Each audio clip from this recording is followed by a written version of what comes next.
Are you ready? You specifically, are you ready? Alright, here we go.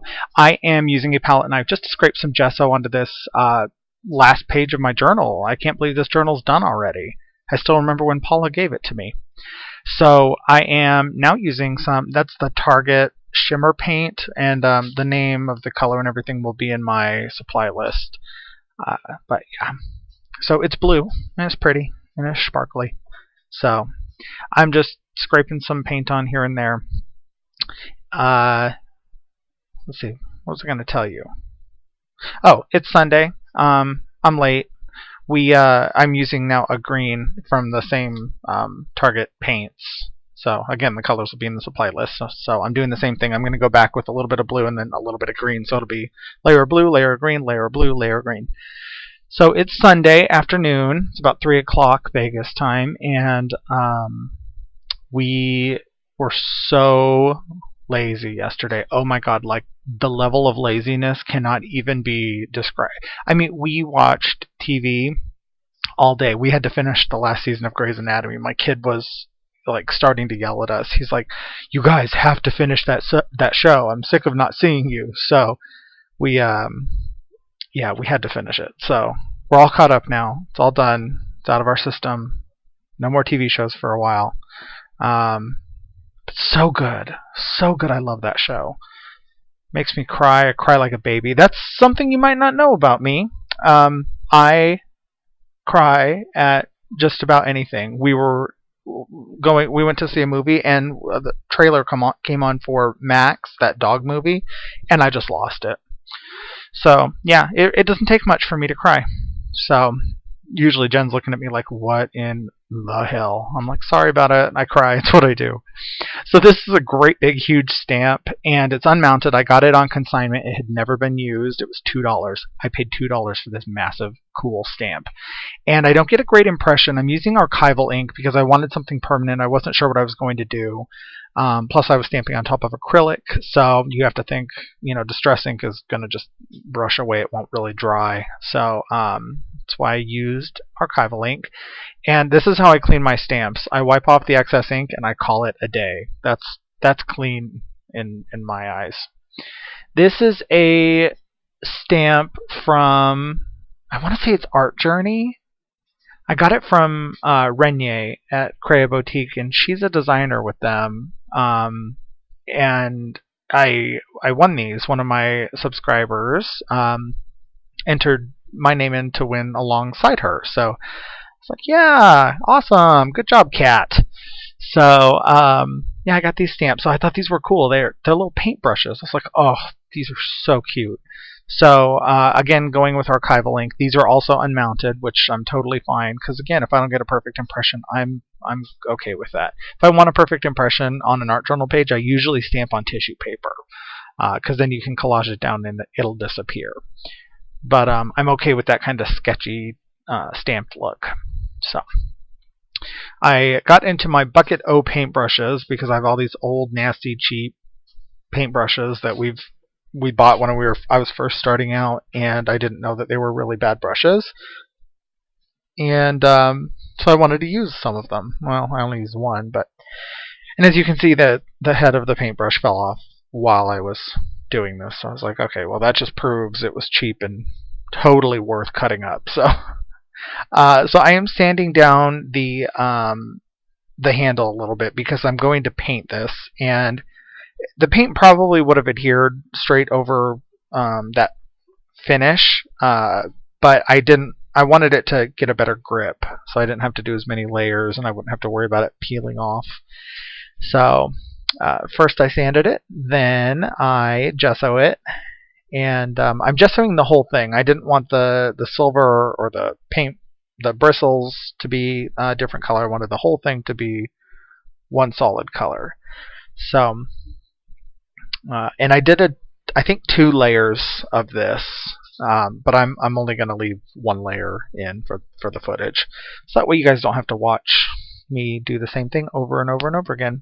But while I was drying it, I was going back in and touching some parts up. So now I went in. This is a different shade of blue. It's another metallic blue, but it's from Artist Loft, and I want to say it's just called metallic blue. And it's it's a really pretty color, and it went really well with the blue I had used previously, but it was a little bit darker. So this is UT Ultra Thick Embossing Powder in a melting pot by Ranger, and so it's melted plastic. And once you pour it out, this is on a nonstick craft sheet, it solidifies. It turns hard. So I was like, oh, this will be really cool. I can make it look like paint, like the paintbrush is sitting in a pool of paint, and it'll be three-dimensional. I'm trying to think of ways of creating my own dimensional pieces, because you go through a lot of store-bought pieces when you're doing mixed media, and so it's nice when you can kind of make your own and kind of be creative at the same time. So it was really cool. You can pour that UT into molds, like rubber molds, and pop it out and then paint that. And so there's a lot you can do with that stuff. So I painted it green with that same green that I used on the background, and I just wanted it to go with the background. I didn't want anything to pop. I just wanted this whole page to kind of be just one big cohesive thing. So nothing really stands out more than anything else on it, but I thought this was cool. Check it out. It seriously looks like it's in a little puddle of paint. I got to tell you, I was impressed with myself. I'm not going to lie. I am not going to lie. So I am using some matte medium. I think this is the regular gel by Golden, and I'm using it as an adhesive. I wanted something that would really hold this on. The top of the handle ends up popping off because sorry, that just made a song come into my head, because, by the way, whenever I say words, songs that are associated with them fly into my head. Everybody popping off, popping off. All right. Anyway, so I wanted something that was going to hold it on permanently, but the top of the handle ends up popping off the page because the book is so rounded. This is the very final page. This is super thick. If you've ever seen one of Donna Downey's Inspiration Wednesday journals, or inspiration journals, I guess she calls them, when she's done with them, they're super duper thick and round, and that's where this is. So I wasn't too upset that the end was popping off. So alright, so I went to my computer and I just printed a phrase, and it says, I do love a good mess. And I'm going to use, let's see, what am I using? I think I'm going to use more of the same glue that I used to glue down the handle of the brush and that little puddle of paint. And apparently I'm scratching something off my finger. I don't know. Oh, or maybe fluid matte medium. Yeah, that too. Now, a word of caution when doing this. When you glue down something that you've printed on an inkjet printer, inkjet printers smear because it's a water-based ink. Laser jets are different. They use toner, so it's permanent, set in the paper. These, however, it's ink that's spit onto the page. I know that's a technical thing. It's spit on the page, and yeah, so it'll smear. So you have to be real careful. I like to dab up and down when I'm doing this. I'll smear a little bit on the back, and then if you'll see, I go up, down, up, down, up, down to get a layer of the medium on there without smearing the words, which I have done I can't tell you how many times.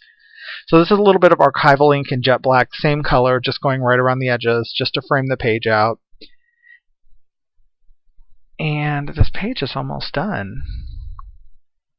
I think up next, yeah, I go in with my artist big brush markers by Faber-Castell, the Pit.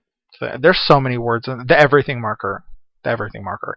And I want to say this one is Indanthrene Blue, I believe is the name of the color.